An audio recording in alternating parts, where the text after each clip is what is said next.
আচ্ছা সুদীপ, বল। ধরো আমি যে ভিডিও উঠাই, ঠিক আছে?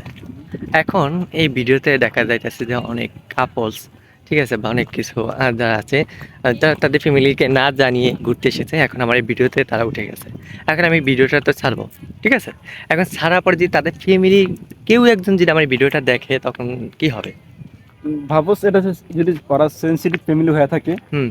সাধারণত তারা তোর বিরুদ্ধে একটা আইন আওতায় যাইতেই পারে। কেন? সিম্পল ভাবে, কারণ তুমি ওনার অনুমতি ছাড়া তুমি ওনার ভিডিও করছো। হ্যাঁ। কিন্তু তাছাড়া ওনার একটা পার্সোনাল লাইফ আছে, হুম। প্রাইভেসি আছে, তুমি তার প্রাইভেসি নষ্ট করছো।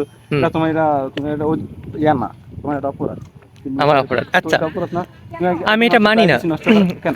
এটা আমি তোমার মানি না। মা না শোনো শোনো, আই- আমি যে এখানে ভিডিওটা করছি, এটা হচ্ছে একটা পাবলিক প্লেস। আমার কথা বুঝতে তারপরে, পাবলিক প্লেস। হুম। সো এখানে আমি ভিডিও করতেই পারি, ঠিক আছে?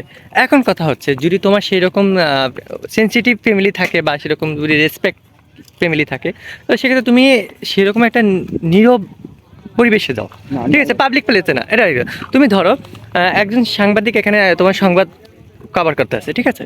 এখন এই সময় যদি ধরো তুমি ওই ক্যামেরাতে অনেক অনেক পদ্মাশীল মহিলা আছে, বা পদ্মাশীল ফ্যামিলির লোক আছে, যারা ক্যামেরার সামনে আসে না, কিন্তু ওই যে সংবাদ কভার করতে গেছে, তখন কিন্তু পাবলিক প্লেসে করতেছে, এবং ওই সংবাদের মানে ইয়াতে ক্যামেরাতে কিন্তু সে চলে এসেছে। এখন কিন্তু তার অনুমতি নেয়নি, নিয়েছে?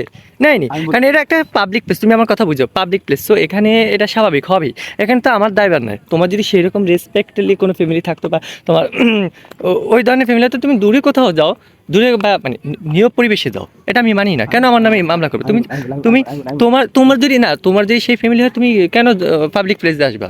তোমার এতটুকু কি ইয়া নাই, কমন সেন্স নেই?